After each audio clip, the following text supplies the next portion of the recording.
Continuando, disciplina de Fisiomecânica da Locomoção Terrestre, parte 2 da aula do dia 7 de dezembro.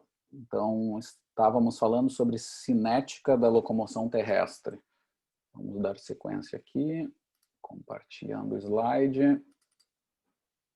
Agora vamos ver um pouco mais de curvas, de forças de reação do solo, agora como uma função da velocidade. Né? Isso aqui é para mostrar até, eu gosto de mostrar às vezes como exemplo de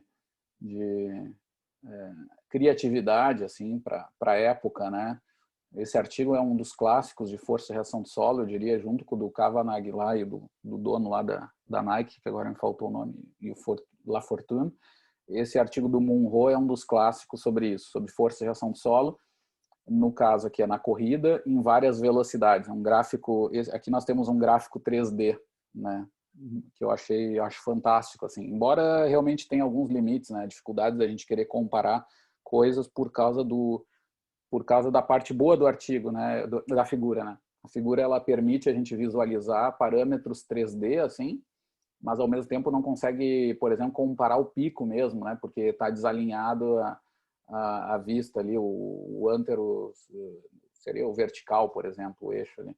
Então, mas mesmo assim eu acho legal de mostrar, né? E a variabilidade também, né? Que no mundo real, assim, as curvas elas não são tão bonitas e tal. E aqui a gente vê uma certa variabilidade ao longo dos testes, né? Dos sujeitos. De qualquer forma, gente, o que aparece aqui? Das forças de reação do solo verticais ao longo das velocidades. Tá? Então, aqui a gente tem 3 metros por segundo, que seria lá em torno de uns 10 km por hora, 11, 12 km por hora, até uma velocidade bem alta, né? Que aqui seria uns 18, algo 20 km por hora. Tudo para velocidades de resistência, né? Ou distância. Aqui aparecem 2 parâmetros que eu assinalei, que é o pico de impacto, em vermelho, e aqui a taxa de aplicação de força, que é a linha azul, que seria a inclinação da curva. Né? Então, quanto mais alto estiver a curva aqui, maior é a taxa de aplicação de força. Se ela estiver inclinando para baixo, isso reduz a taxa de aplicação de força. É um marcador que se usa muito para estudos de biomecânica de calçado e impacto. Né? Mas, de forma geral, o que nos mostra essa figura, pessoal?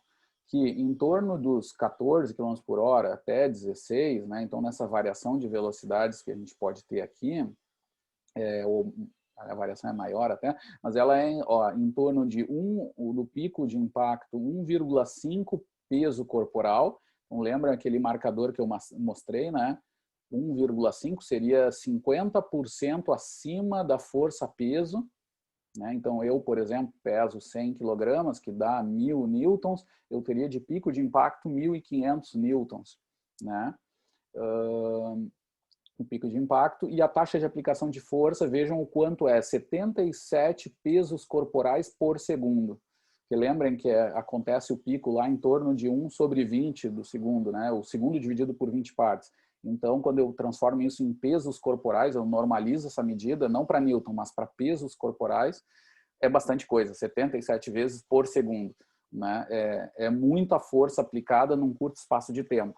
E a teoria explica isso, né? Quando eu uno com a biologia, né? A questão das lesões está ligada ao limite da capacidade dos meus tecidos, ligados a essas forças, né? Que vão sustentar ali o movimento, de sofrer deformação e voltar ao seu formato anterior, né? Que seria uma deformação elástica. Né? E as deformações começam a ser plásticas, né? Essa é a teoria assim, da biomecânica de lesões, né? E ela é muito linear relacionada a esses 2 fatores, ao pico e à taxa. A gente vai ver depois que a taxa de aplicação de força ela é até mais importante do que o pico relacionado a essas lesões. Tá? Ela parece ser mais sensível. Bom, vamos falar um pouquinho de conceito. Eu acho que eu falei bastante coisa, falei do peso corporal, mas vejam agora, eu acho que eu vou reforçar isso, tá?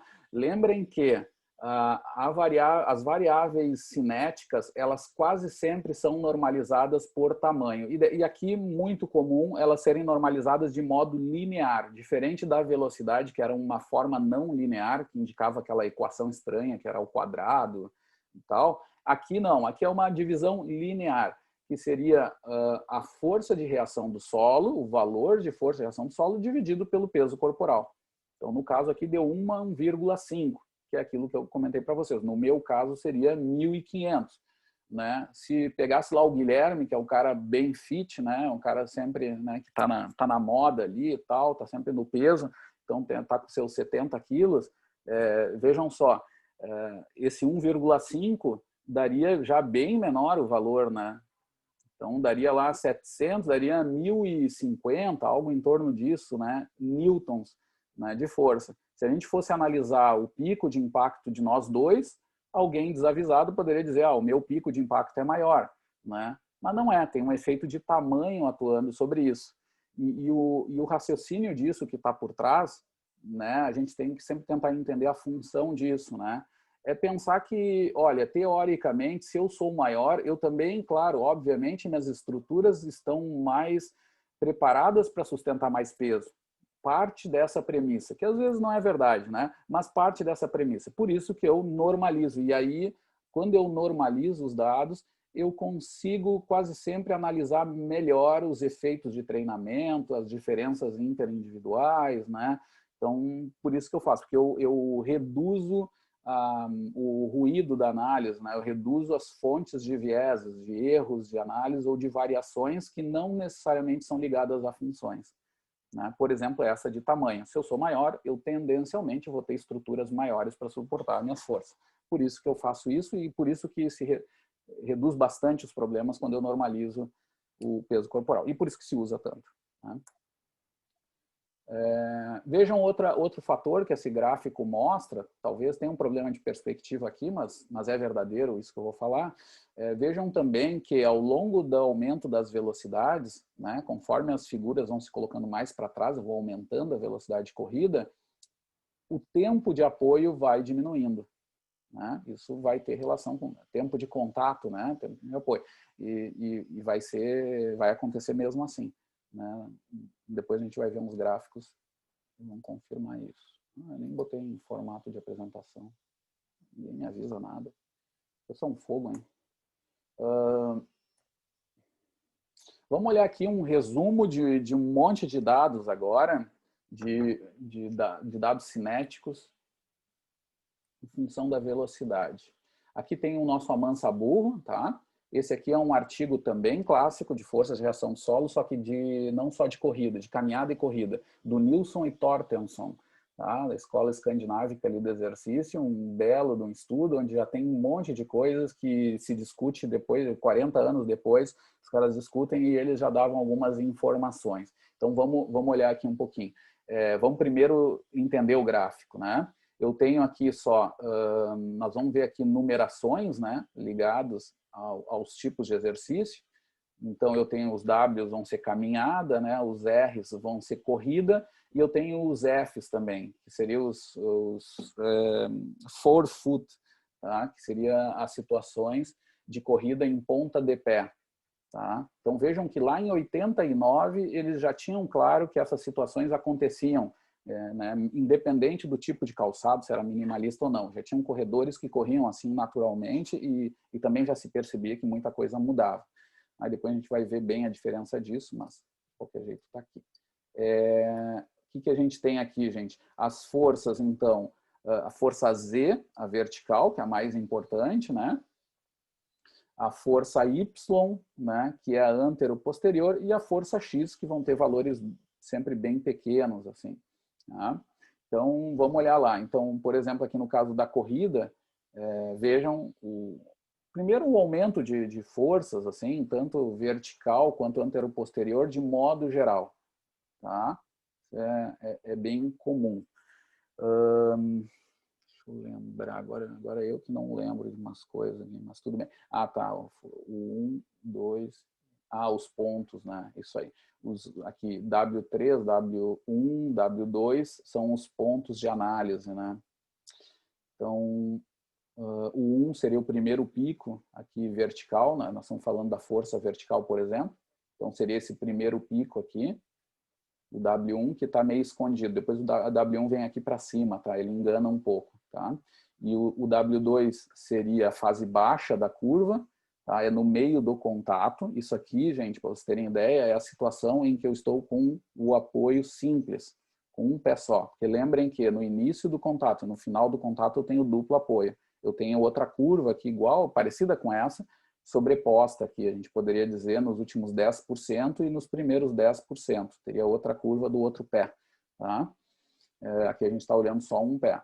Então, eu tenho aqui a 1 e aqui eu tenho a 3 também. Essa 3 é que faz esse aumento aqui, seria essa curva aqui. Vejam que a 1 aumenta mais agressivamente, tá? O pico de força vertical de caminhada, o primeiro pico, esse primeiro, aumenta de modo mais agressivo do que o W3, tá?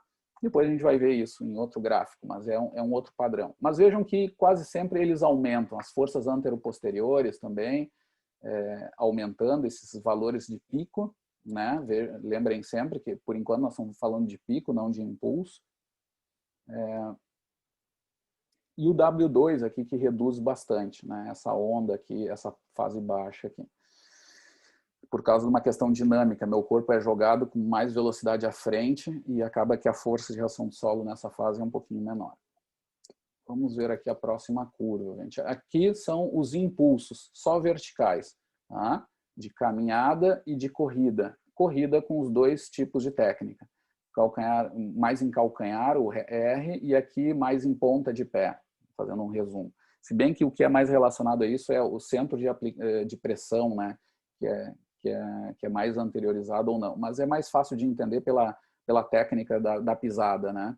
Então, é isso, apoiando mais em ponta de pé, né, o F, né, que se assemelha muito ao R de forma geral. Tá? Mas vejam que o impulso vertical, os impulsos verticais vão reduzindo conforme aumenta a velocidade. Tá? Eles vão E lembrando, o que é impulso? Impulso é a área, né, da curva de força ao longo do tempo. Tá? Ao longo do tempo, é aquela área. E lembrem disso, então. O que acontece? Os picos aumentam, mas os tempos diminuem. E isso implica numa área até reduzida. Na caminhada, mais ainda impactante o efeito da velocidade, mas na corrida também. Esses impulsos vão diminuindo. Tá? Aqui a gente tem um exemplo de uma corrida.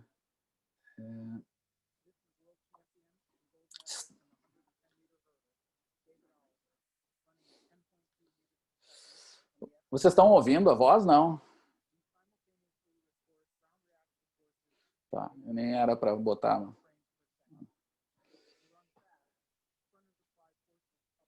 Isso é o sprint, né? Essa é uma curva de um cara bem treinado, depois a gente vai ver, de caras bem treinados.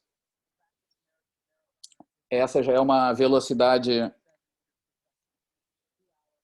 rápida, mas de resistência, né?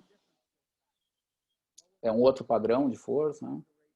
Ó, o primeiro pico, né, de impacto, e a força ativa. Ó, o valor. A figura mostra.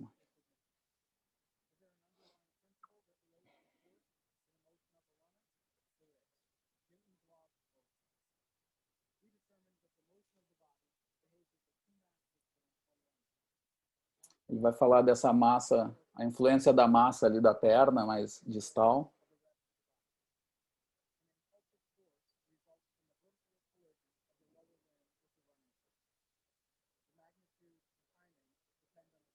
Essa é só da perna, daquele desenho vermelho, né? A aceleração só da perna, né? E vejam como ela influencia toda a curva de força.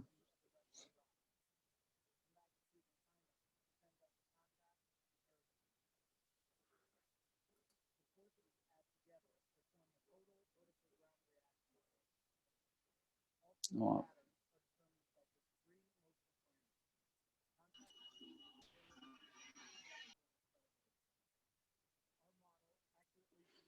Criaram um modelo para estimar essas forças.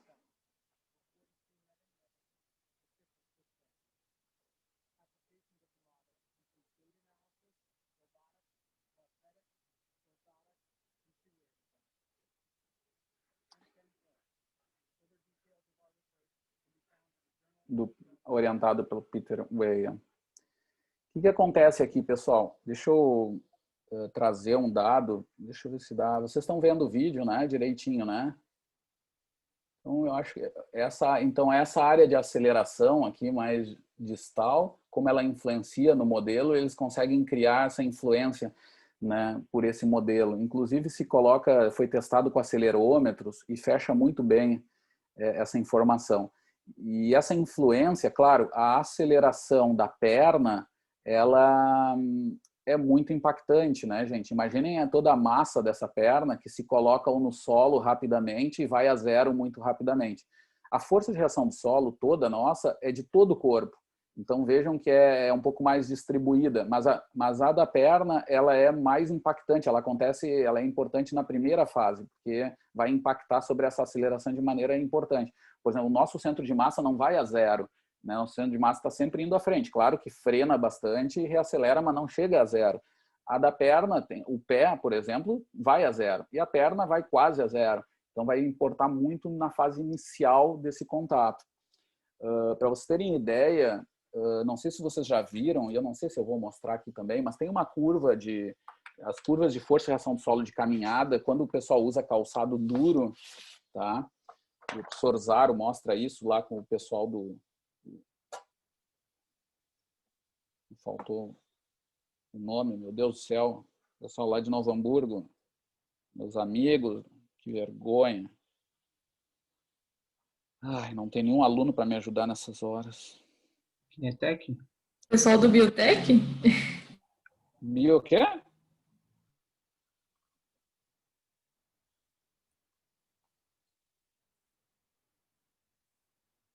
IBTech.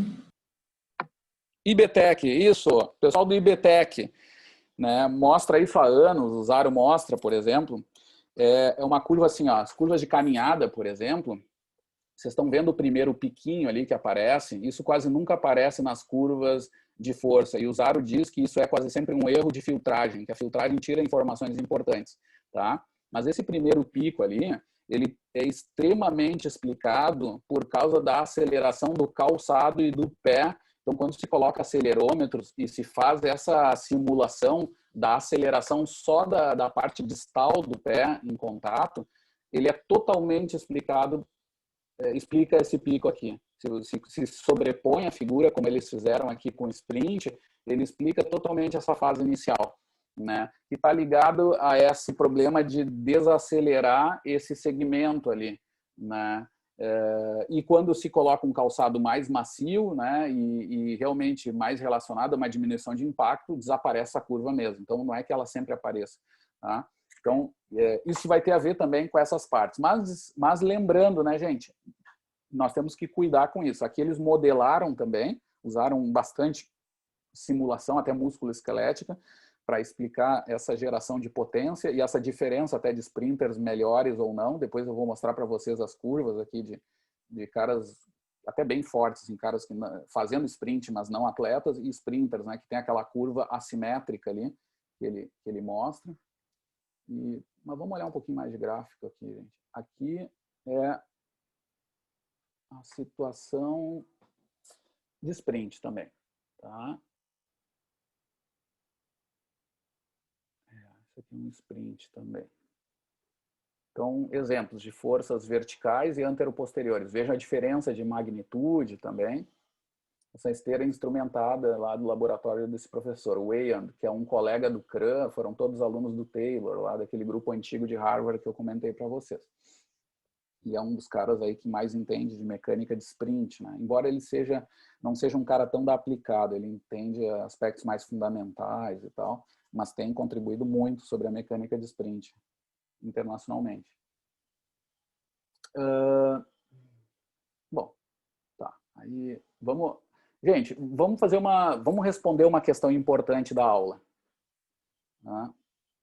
Qual a melhor determinante de lesão, pensando em corredores de distância, tá? A gente falou de sprint, mas vamos situar os corredores de distância. A gente já falou disso e vamos lembrar. Não é, aqui eu vou ser mais direto, agora nós vamos no olhar de lupa, tá? Não é o pico de impacto, é realmente a taxa de aplicação de força avaliada na fase linear desse aumento de força aqui. Então, quase a melhor forma de se avaliar isso não é do 0 ao 100% do pico, e sim dos 20 aos 80, na fase linear. Tá? Tem alguma diferença de método que o pessoal usa, mas está muito ligado a isso. Tá? Quanto mais em pé está essa curva aqui, que significa muita força em pouco tempo, mais chance de lesão. Tá? Essa é a mensagem aí desses tipos de dados. Vamos ver efeitos de idade, pessoal. Né? Aqui que é claro que o Buzz mostra em 2005, pegando um estudo observacional, pega um grupo de idosos, jovens e compara. Então pode ter erro por causa da variação interindividual e tal, mas aparece um padrão importante. Tá? Idosos vão ter, sempre pensando em velocidades iguais, embora a gente saiba que idosos costumam correr em velocidades menores, mas velocidade controlada, senão a gente sabe que isso totalmente afeta os valores, né?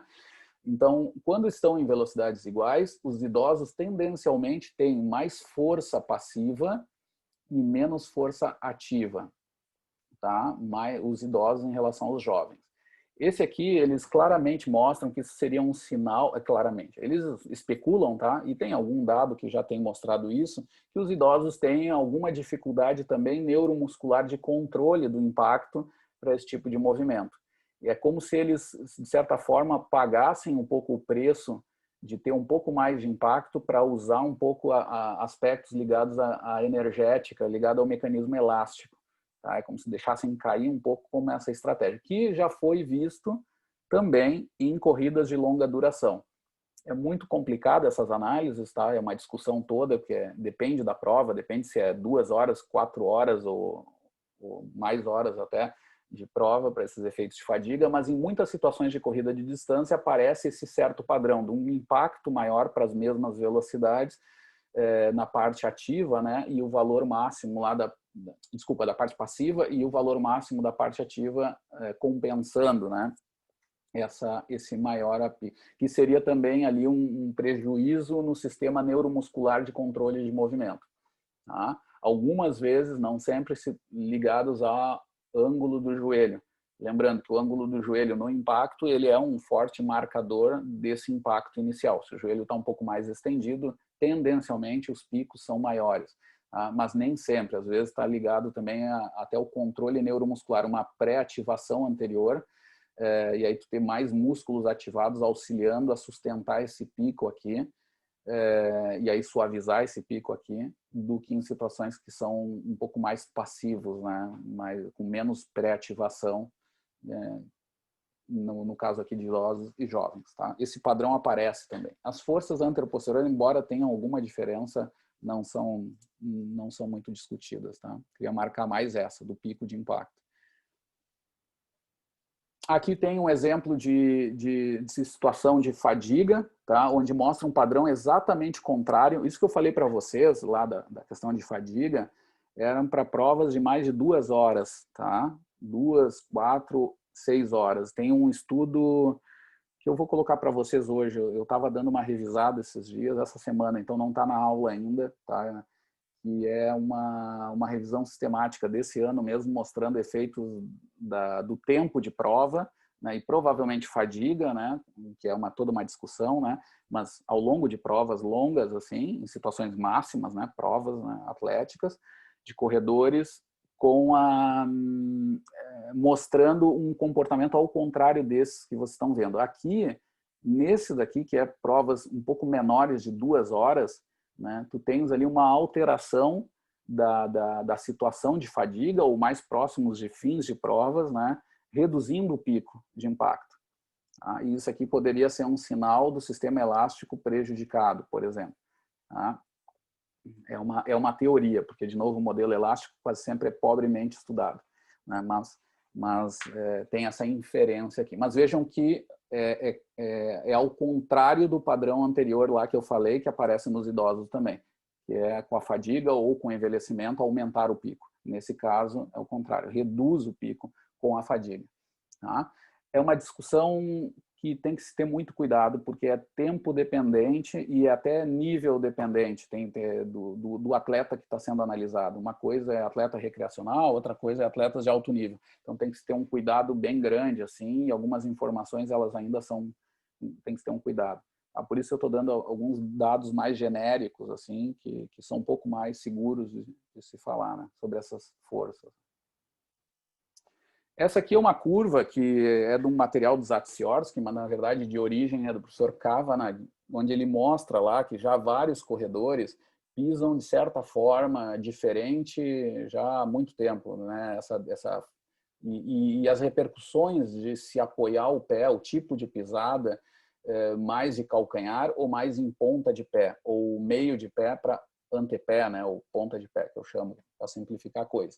Então, aqui nós temos a técnica mais tradicional, calcanhar, né, antepé, uma corrida mais amaciada, como a gente costuma dizer, ou calcanhar, que não é nem amaciada, né, a gente diz que é um padrão mais comum de corredores quando escolhem livremente essas velocidades.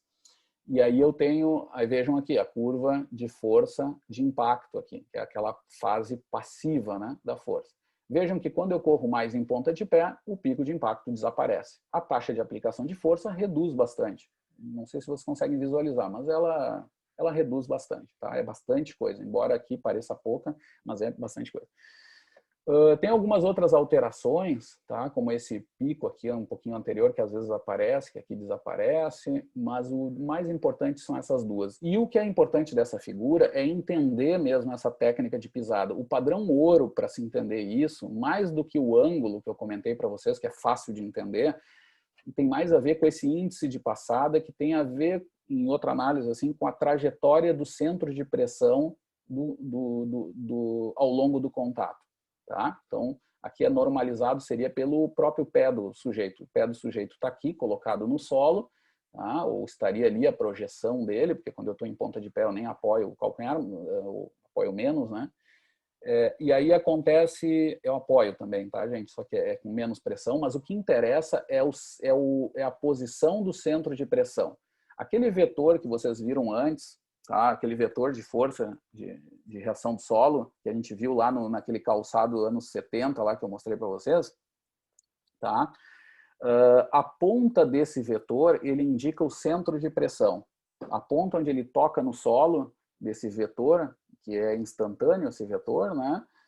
Força, ele indica o centro de pressão, tá? Que é no plano bidimensional no solo. Né? Então, é isso, o centro de pressão, quando a gente vê lá nos estudos de análise de equilíbrio, é antero-posterior e médio-lateral. Se a gente quiser chamar o antero-posterior, seria isso aqui, médio-lateral, nesse sentido assim. Mas, de qualquer jeito, o que importa aqui, pessoal, vejam, é esse índice de passada aqui no início do contato. Então, durante o heel strike, ele faz essa trajetória. Ela é bem variada, esse aqui é de um sujeito, mas, em geral, ela vai de algo mais posterior para anterior ao longo do contato. E aqui seria a retirada do pé do solo, de despregue, tá? E aí o índice de passada é 10%, porque é 10% desse tamanho do pé aqui, tá, gente?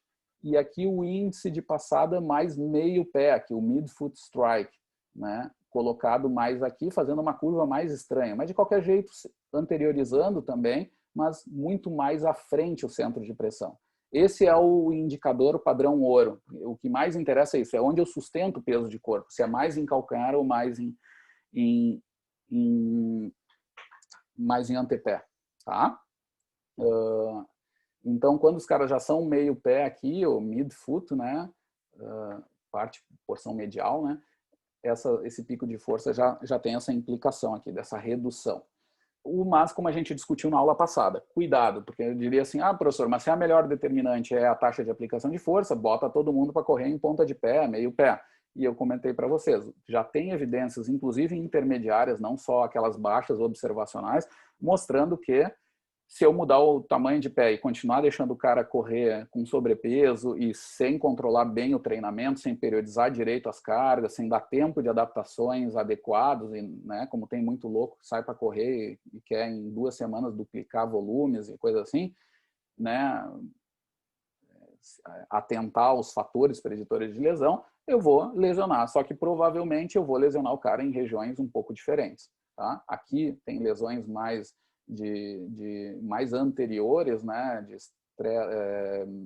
fratura por estresse tibial, lesão tendão patelar mesmo, ser um pouco desalinhado, e uma série de lesões nessa região. E aqui eu vou ter muita lesão também por processos inflamatórios em tendão calcâneo, calcanhar, tá? E também por arco plantar, tá? Fascite plantar, por exemplo, tá? De correr em ponta de pé. Então, já tem indicações mostrando que os níveis de lesão, a prevalência de lesão é alta também nesses grupos, embora seja menos estudados, porque não estão há tanto tempo e em larga escala estudando como nos outros padrões.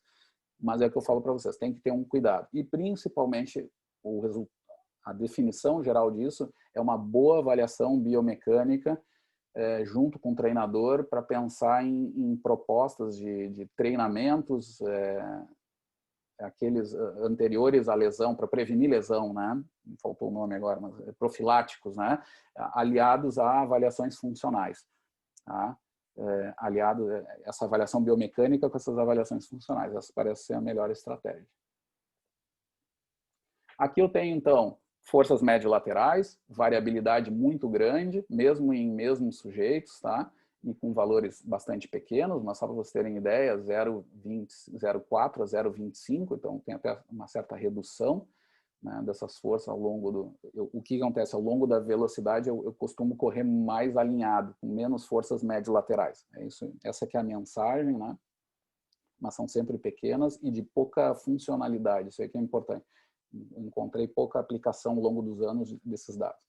E as forças de frenagem e propulsão, tá? Essas são importantes, são bem menores do que as verticais, mas são importantes. Então, aqui estão os valores. Olha, eu chego a 1.500, 2.500 newtons nas forças verticais e nas anteroposteriores eu tenho aqui forças de 300 newtons, por aí vai. Então, bem menores. Vejam aqui a influência da velocidade, pessoal. Agora com gráficos sobrepostos, tá? Então, fica claro aqui, por exemplo, os aumentos de picos, né, valores máximos da curva e redução do tempo de contato conforme aumenta a velocidade. Tá? Essa aqui já fica com uma cara de um sprint. Né? Vejam que já em situações de sprint, o pico mesmo desaparece, né? Em velocidades maiores mesmo de corridas de resistência. Vejam aqui o comportamento das forças nas nas anteroposteriores, pessoal. Então, também uma redução bem maior do tempo, né, na força propulsiva, né, nessa força aqui propulsiva, e não tanto de frenagem. Frenagem também reduz, a gente vai ver que vai ser numa dimensão bem maior na propulsiva. Isso tem uma repercussão sobre o sistema elástico, né, quando a gente avalia esses tempos de produção de força baseados no modelo elástico. Que é um pouquinho mais complicado, eu não vou me deter aqui. Mas, de qualquer jeito, acontece os aumentos dos picos e redução dos tempos. Obviamente, porque os tempos são iguais, né? As forças acontecem no mesmo tempo de contato, digamos assim, né? Elas são iguais, então reduzem sempre com o aumento da velocidade. Tá? As curvas de velocidade são essas maiores, né? Com o preto aqui mais cheio, e as menores são essas. Aqui, gente, eu tenho curvas de força de reação do solo em sprinters, tá? Então, vamos se deter um pouquinho mais às velocidades mais altas, que é o que nos interessa. Vejam o desaparecimento do pico, mas o que eu queria mostrar para vocês num sprinter é essa curva que eu chamei de assimétrica, e vejam como aqui ela é mais simétrica, é parecido com o modelo do Clark, né? A curva modelada, digamos assim, que se parece mais com uma curva meio senoide, né? E vejam que essa aqui é importante, né? Tem um grande força de reação do solo inicial, né? Com esse valor aqui ainda alto nessa barriga aqui final aqui nessa segunda parte, né? E ela aqui está menos clara, que ela é uma curva só, digamos. Mas esse aqui é um padrão de corredores de alto nível, né? Comum. Outra variação agora, pessoal, olhando a curva de caminhada, tá? Função da velocidade também, aumenta a velocidade, o que acontece com essas curvas, né? Então, a gente vê aqui, que eu comentei para vocês lá, que era o W1, W3, né? O W1 aumentava em maior proporção, tá? É o que a gente está vendo aqui. Essa curva de pão de açúcar que a gente aprende, ela é típica para determinadas velocidades, né? Então, aqui, velocidades intermediárias, né? 4, 5, a gente vê isso. Mas, em velocidades muito baixas, olhem o que acontece. Uma curva que quase desaparece, o pão de açúcar é quase que uma curva só, né? E em altas velocidades, vejam a assimetria da curva, né? Essa assimetria vai aumentando. O primeiro pico vai sendo bem maior do que esse segundo, tá? E vai ultrapassando um pouco. Se bem que vejam que é sempre um percentual do peso corporal. Olhem para as unidades. Não passa de 150%, mas já se aproxima de velocidades de corrida, de picos de força de corrida, tá? E aqui o pico até não é a principal definição aqui de um ou de outro, porque vão se assemelhar mesmo. O que vai ser importante ainda a diferença, mesmo na mesma velocidade, botando um louco para caminhar 8,5, 9 km por hora, que é uma caminhada ensandecida, a taxa de aplicação de força vai mudar bastante. Na corrida vai aumentar drasticamente. Aqui não aparece muito, mas aumentaria, tá?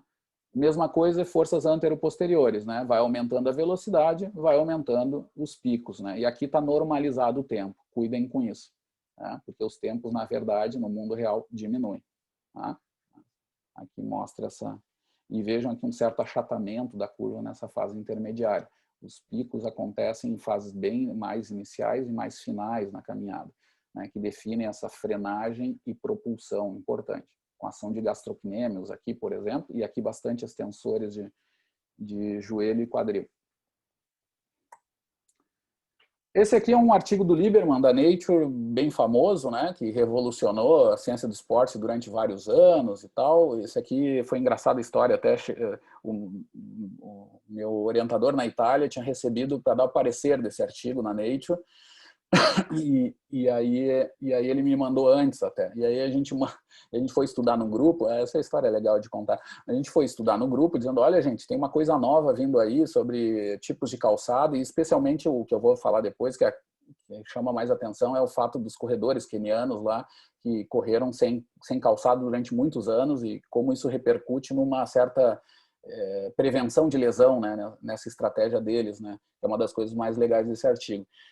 E que assim, ó, e aí um dos alunos meu pegou essa ideia e disse, meu Deus, mas então tá tudo errado. E vocês sabem que eu gosto de fazer uma análise crítica até com as relações, às vezes, financeiras, assim, industriais, né? É que eu brinco desse artigo, por exemplo, eu digo assim, que durante muitos anos, é o que a gente vê de caras que estudaram toda a carreira com calçado, né? O grupo do professor Nig, os grupos envolvidos com Nike, Adidas, e quase sempre eles chegam à concordância de que eles pouco entendem como os calçados poderiam auxiliar na redução de impacto, né? Dizem que continua sendo importante, mas muito mais relacionado a conforto e outra coisa do que uma relação tão direta com questões de impacto. Porque é claro que a gente tem uma série de ações ali que são complicadas de controle, quando eu uso calçado ou não, que a gente sabe, né? Tem outras estratégias para reduzir ou atenuar impacto que não é só o calçado. Então, é um problema.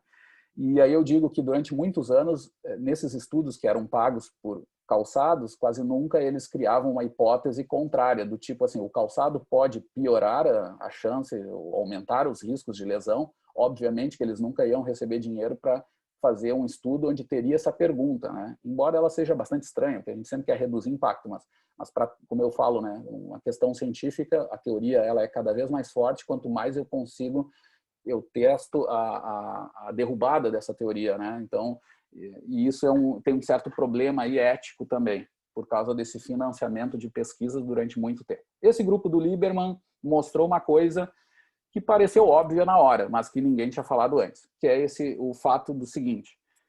O que ele pegou? Ele pegou corredores quenianos de vários anos, sem onde passaram durante muitos anos treinando sem calçado, sem um apoio de empresas de calçado, e outros grupos de quenianos que tinham apoio de calçado e corriam com calçado. Durante vários anos correram com calçado. Quando esses caras corriam em dadas condições livres, né, o que aparecia? Aparecia que as curvas mostravam isso aqui que a gente já mostrou, né? Quando eu corro com um calçado que agora vem os minimalistas ou descalço, né, eu tenho essa curva, onde minha taxa de aplicação de força reduz muito, o pico desaparece. Que eu já falei que tem que ter cuidado, tudo aquilo. Mas nesse grupo, o que eles mostraram, que foi mais intrigante, é que o grupo de caras que usaram calçado ao longo da vida tiveram níveis de lesão parecidos com as curvas de prevalência de lesão que acontecem todo dia, que são altas em geral. Tá? Dos estudos do Van Mechelen, os mais antigos, confirmavam tudo isso. Eram relativamente altas. Os caras que correram toda a vida sem calçado tinham níveis de lesão muito baixos. Muito, muito baixos. Né? E aí se alertou, diz, olha, quem sabe. Aí começou a se estudar isso. O próprio artigo vai testar alguns aspectos proprioceptivos, vai lançar até especular sobre algumas coisas que depois vai ser confirmadas. E claro, quando tu usa o calçado é como se fosse uma espécie de uma muleta. Né? Tu tem um controle ali proprioceptivo do pé, a questão da pronação mesmo, controle do impacto ali, diferente de quando tu não usa calçado, obviamente. Mas a questão, tudo bem. Aí deu esse dado e dali saiu muita gente fazendo curso aí, caça-níquel, dizendo que o milagre estava posto aí, né? Era só sair correndo de pé descalço. Imagina a rua de Porto Alegre, toda sujeirada, imundíssima, gente com sobrepeso, e que especialmente eram diferentes daquele grupo que foi estudado, que é caras que desde criança lá corriam de certa forma, né? Hoje os guris soltam a pipa no ventilador, né? E aí, só para dar um exemplo de como as coisas não podem ser tratadas da mesma forma, né? Tem que ter muito cuidado. Mas a longo prazo também pensar em possibilidades, né? Eu acho que isso que fica de mais interessante. Mas de qualquer jeito, o estudo mostra esses aspectos que a gente já viu, né? Então, claro, quando eu corro com essa técnica aqui, que pouco se faz, não é natural, né? Quase sempre eu assumo uma proposta mais protetora, né? Claro, o impacto é muito grande, com o calçado eu tenho uma certa redução e tal, mas quando eu corro naturalmente com o calçado, com mais midfoot, etc., eu tenho essa curva aqui. Tá? A gente falou bastante na outra aula sobre essas coisas. O que eu queria mostrar para vocês agora, pessoal, esse professor é o Andy Ruina, é um cara da robótica, Ruina, né, sobrenome, cara da robótica, trabalhou muito com o pessoal de Harvard, é um dos caras que mais entende de mecânica de locomoção e colaborou com esses grandes aí da área da locomoção que eu tenho falado com vocês, do Alexander, Cavanha, etc. E o que ele fez aqui? Ele fez um experimento que, segundo uma coisa muito simples, tá? Bem engraçado, que segundo o tipo de tarefa, a restrição de tarefa durante a locomoção, eu posso inverter a cara das curvas. Então é só para vocês terem atenção que aquelas curvas que a gente aprende no padrão normal, eu tenho que ter cuidado, porque dependendo da tarefa eu posso até inverter a cara da curva. Essa que fica a mensagem. Então eu tenho que olhar para essa curva olhando bem assim quais são as situações, porque, por exemplo, eu aprendo que tem que ter uma curva de pão de açúcar para caminhada, mas se eu caminhar em velocidade muito baixa, não vai acontecer isso. E ali a gente vai ver, ele vai fazer uma tarefa de caminhar segurando o copo de café, que ele vai dizer que essa curva se parece mais com uma corrida, né? Dependendo da questão da tarefa que está envolvendo ali na locomoção também, ou o tipo de técnica, né? Vocês vão ver a técnica boa desse professor. Caminhada normal, né? Olha a caminhada do Zé Colmeia, mas está ali uma curva de força de ação do solo, normal. Uma corridinha, bem mortinha, né? Mas está ali a curva de força de ação do solo. Agora ele vai alterar um pouquinho. Olha a corrida jambolão ao máximo. Jambolão ao máximo. Vou, não vou, vou, não vou. Vejam a curva, tem a cara de uma caminhada. E agora, carregando o café. O monitor carregando café para o professor, né? Como a gente sempre faz lá na Locomotion. Um pico só, né? Uma curva que mais se parece até com algo de corrida. É isso que ele vai dizer, que nem corrida, nem isso parece direito, mas desaparece aquelas duas ondas da caminhada carregando o café. Ou seja, isso mostra que, dependendo da tarefa, dependendo da restrição, eu tenho que cuidar com essas caras de curva. Tá? Essa que é a mensagem. Um outro dado que eu acho prático, assim, de várias coisas que tem saído 1000 coisas toda semana, mas algumas com um grau de evidência ou inclusive o cuidado bem piorado, assim. Então, eu sempre digo para ter muito cuidado com o que vem. Mas um dos dados que vem na linha ali do que o Lieberman traz, e ele mesmo vai publicar esse artigo, e parece ser bastante relacionado até às técnicas de corrida que eu falei antes, os mais aéreos, mais terrestres, né, corredores, que é o seguinte, ó, gente, uma mudança técnica que vai influenciar no impacto. O que ele vai fazer, gente? Uma técnica de corrida um pouco mais mid-foot, tá? Saindo do calcanhar, passando a ser mais mid-foot. Com frequências de passada bem alta, ali são, né, 85 passadas, tá, por minuto, seria em passo só dobrar, seria 170, né, passos por minuto. O que ele indica, gente? Que esses corredores de mais alto nível, que correm com essa frequência de passada um pouco maior do que os recreacionais, tá, eles vão ter, entre outras características, a posição da tíbia vai ser importante para essas repercussões que estão marcadas aqui, que é a força de frenagem, né? E essa tíbia aí vertical. É aqui, ó. Esses corredores de mais alto nível, na hora do contato, no primeiro instante, né, da fase de apoio, que é o contato aqui, vejam a tíbia mais verticalizada. Né? E os corredores recreacionais um pouquinho mais inclinado, que poderia indicar, por exemplo, aquilo que a gente falou da passada longa, que pode trazer até frenagens demasiadas. Aqui não é ainda esse problema, aqui é uma técnica que não traz essa grande redução. Mas mesmo assim, daqui para cá, as forças de frenagem aqui são menores. E, consequentemente, as forças de propulsão vai ser menor também, porque lembrem que para manter a mesma velocidade eu tenho as áreas de impulso iguais. Isso é Newton-Euler, né? Somatório de força igual a massa vezes a aceleração. Que do ponto de vista a gente falou só do vertical, né? Que todas as forças de reação do solo verticais, médias, ao longo de um ciclo de passada vai ser igual à força-peso. As forças antero-posteriores, ao longo de um ciclo de passada, elas vão ser igual a zero em velocidade constante.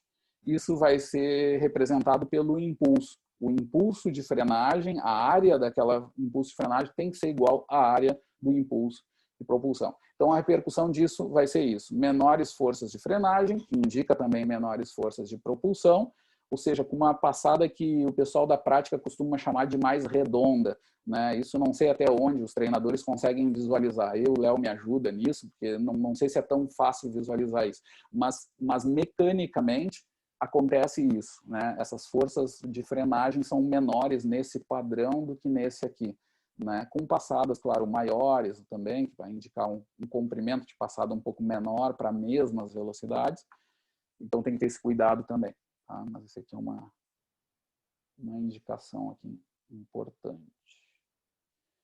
Léo, quer comentar alguma coisa? Não sei se tu... Não, é sempre assim, bom ouvir, de forma... até aqui também. Não, de forma bem prática, Léo. O que a gente normalmente visualiza digamos assim, é velocidade horizontal, né? Velocidade desse deslocamento do centro de massa, mais ou menos do quadril, para ser mais exato, né? E aí, às vezes, o que a gente consegue visualizar exatamente que essa passada mais redondinha é quando tu consegue fazer com que esse deslocamento, pelo menos de forma visual, pareça ser mais rápido, né? Basicamente isso, né? Já quando o sujeito coloca a perna um pouquinho mais à frente, dá uma travadinha, dá uma trancadinha, não fica tão plástica a corrida, fica meio travadinha. No entanto, tem umas teorias aí para o pessoal que corre velocidade, mas daí eu estou falando do pessoal do nível de alto nível, né? De tentar colocar o pé um pouco mais à frente para conseguir ter uma melhor tração. Só que daí tu tem que fazer um trabalho de posterior de coxa muito mais forte, tem que estar com essa musculatura posterior, de cadeia posterior de coxa em especial, bem mais fortalecida para não ter lesão, porque aumenta a incidência de lesão. E eu estou te falando isso de forma prática, né? Nunca estudei exatamente a Legal. respeito Mas disso. isso é que é ritmo de 400, algo assim? Não, Essa mais última 100 e indicação. 200. Mais 100 e 200, 100, mais 100, 200, velocidade mais rápido máxima ainda. mesmo, Porque senão não tem como conseguir fazer, porque senão acho que tem um gasto aí muito maior, o custo energético, não sei se a gente pode chamar ainda, porque eu estou tentando entender ainda aí, desculpa, Léo, mas eu acho que Não. vai gastar mais para conseguir fazer esse tipo de corrida, né? Tentando colocar a perna um pouquinho mais à frente. E um detalhe bem interessante, assim, que uma coisa bem prática, toda vez que se a gente quiser saber se o cara está correndo com uma velocidade alta, no momento que existe o contato do pé sobre o solo, ali no solo, normalmente o joelho da perna posta tá emparelhada com o joelho da perna que está colocando no solo. Isso significa que o cara está numa velocidade bem alta, na prática, né? E o que a gente às vezes consegue, então com um videozinho, com um slow, a gente consegue às vezes saber se o atleta está conseguindo correr rápido em Que função da legal essa técnica. marcação, Léo. É uma marcação bem simples, Ô, bem Léo, simples. mas antes de falar dessa, deixa eu comentar a anterior, tá? Só para não perder, porque eu sei que tu tem um monte de coisa interessante para dizer, mas assim, ó, para a gente fazendo esse ping-pong. Quando tu falas ali dessa corrida que eu falei, de redonda, que tu diz que realmente pode ter relação com isso, realmente a repercussão mecânica também, isso não foge da mecânica clássica, é que quanto mais essas forças anteroposteriores atuam, mais tu tem realmente redução de velocidade mesmo e reaceleração.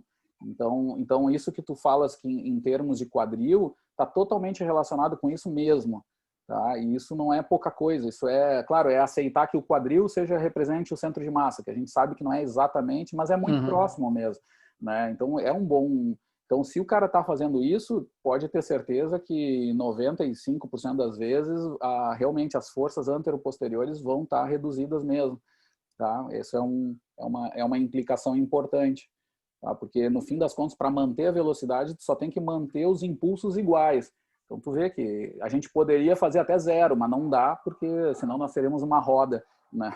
Para ter o zero aceleração. Então, a gente tem esse problema mesmo, mas parece ter esse ajuste. E aí tu traz uma outra situação, que é essa final agora que a gente está falando, que eu vou te perguntar agora um pouquinho mais também, aí numa situação de velocidade, que foge desse padrão aqui, né, que a gente estava falando, do redondo e dessa figura que foi feito o estudo, mas que é legal de ver. Quando vai ver aspectos técnicos de corredores de velocidade, que tu está comentando, né, eu só estou traduzindo, eu só estou repetindo o que tu está dizendo, que acontece? Vocês percebem também essa posição do joelho na altura no momento do contato, né? É isso, né, que tu comentou, né? Exato. Uhum. É um controle já de... legal, a perna livre lá, a perna que tá vindo de trás ali, o joelho, ele tá quase que ao lado do joelho da perna que está tendo contato sobre o solo. Sim. Daí isso significa que a velocidade está bem grande, está alta, numa alta velocidade. Então, tu pode ver, então, um corredor de longa distância, mesmo numa velocidade alta, dificilmente vai acontecer isso, porque ele não está em velocidade máxima, ele está em velocidade específica de prova, né? É diferente. Legal, cara. Joia, joia, joia. Não, e até isso que tu falou da posição da tíbia, né? Que isso é verdade para corredores de distância, pelo menos porque o Lieberman mostrou e teve gente confirmando isso. Mas tu mostrou outra coisa, que, de novo, quando volta, aí quando sai de uma situação, quando a velocidade aumenta, vai para 100, 200, que é um ritmo bem mais rápido, tu vê que volta a ser importante ter isso aqui, né? Por outras questões que tu estava falando, de geração de potência articular mesmo, o nível de quadril, são potentes extensores, né? Que é legal Mas, a otimização para dadas condições, né? É importante. sim, não, mas isso aí tem uns caras que estão dando uma olhada, estão estudando um pouquinho mais isso aí.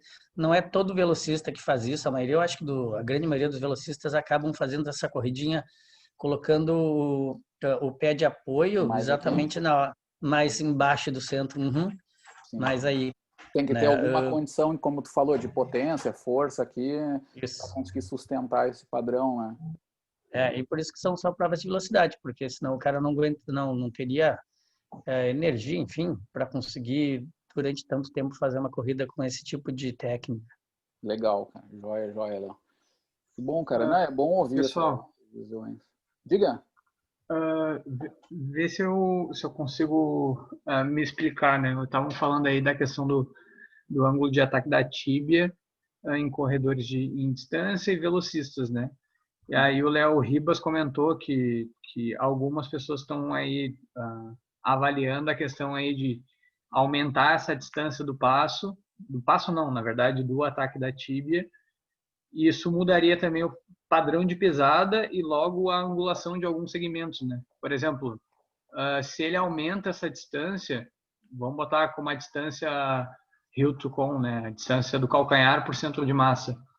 Ele teria que, para manter o mesmo padrão de pesada, que geralmente em velocista é antepé, ele teria que diminuir o grau de dorsiflexão muito grande para manter esse mesmo padrão de pesada com uma distância do ataque da tíbia maior, no caso, né?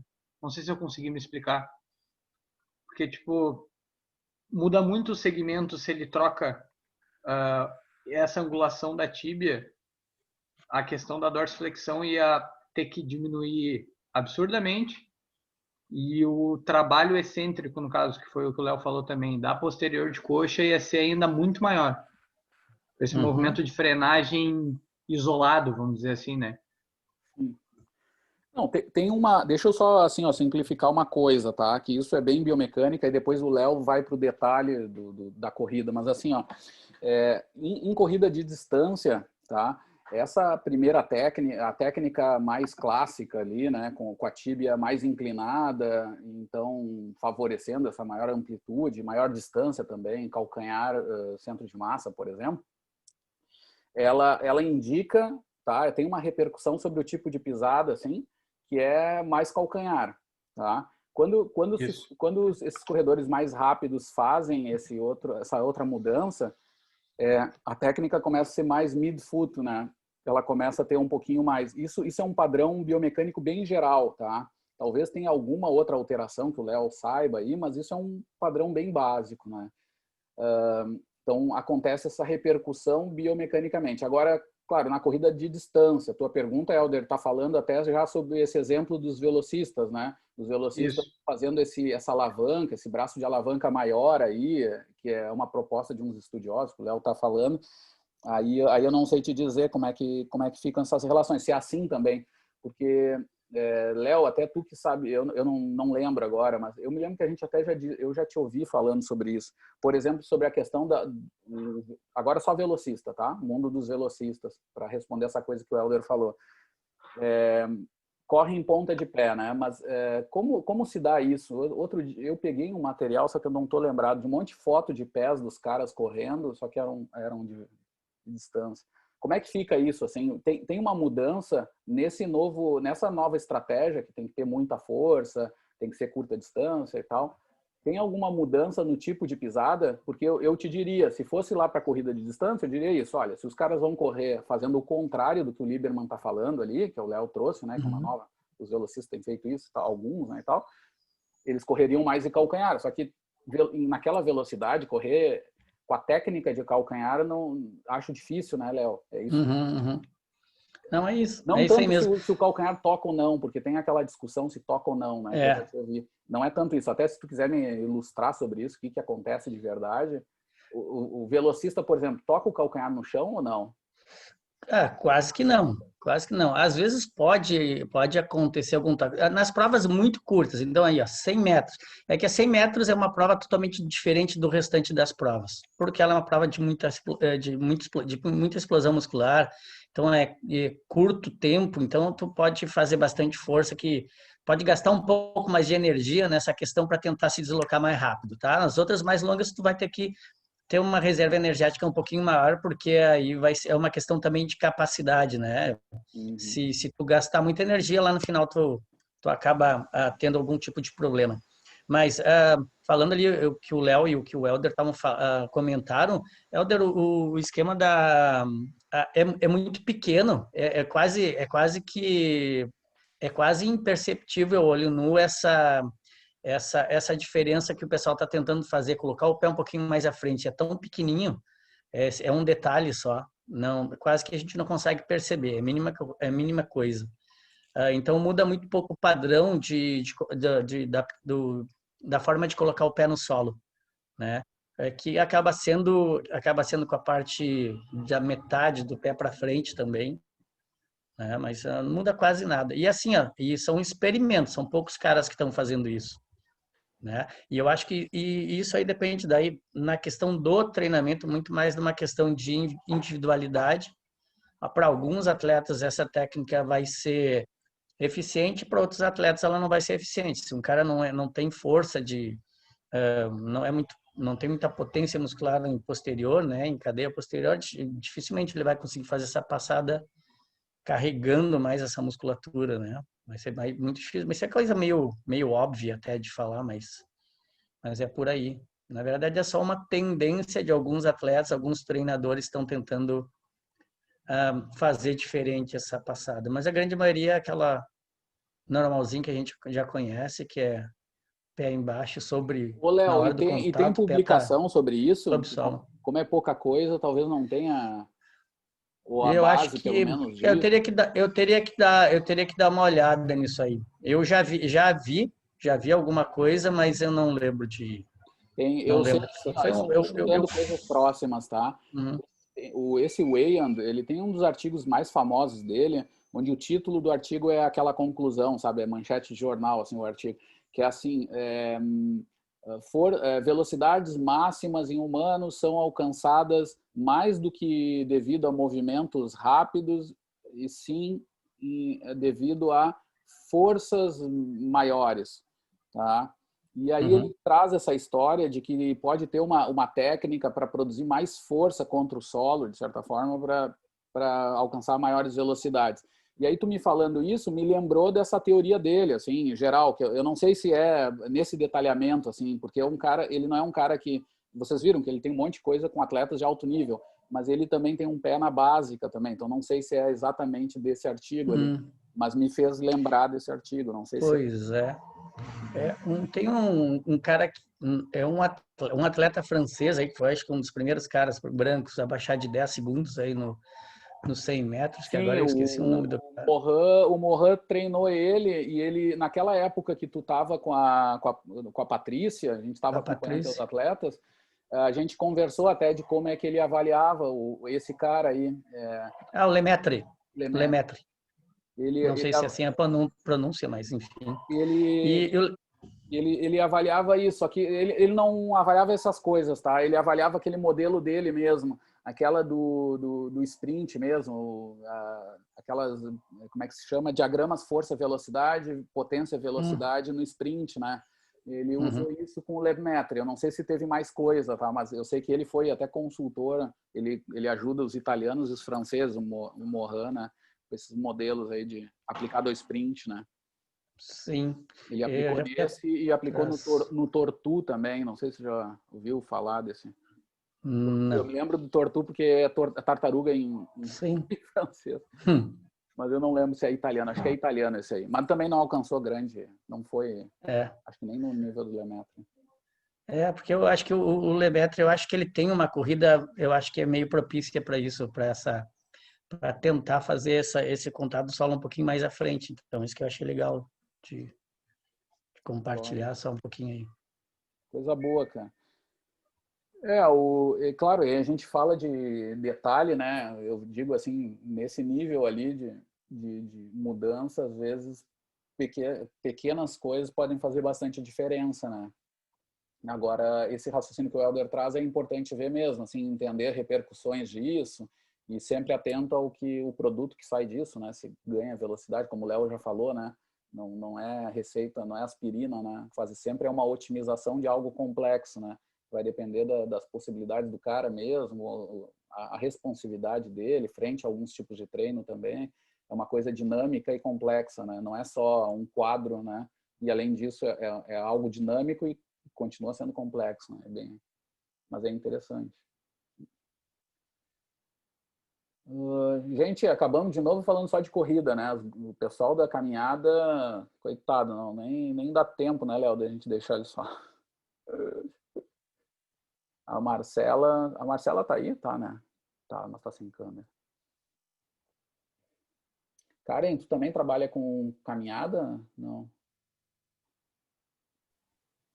Eu, depois do mestrado, eu comecei a avaliar marcha e corrida. E aí, ainda sou bem crua no assunto ainda, mas já estou começando a aprender. Tipo, o ângulo de ataque da tibia, essas coisas, eu já tenho um pouco de noção, assim, mas ainda estou bem crua no assunto. Joia, joia, joia. Muito bem, gente. Já é 11h30. Hoje eu não lembro no plano de ensino o que está estabelecido. Eu vou parar a gravação como fim de aula, tá?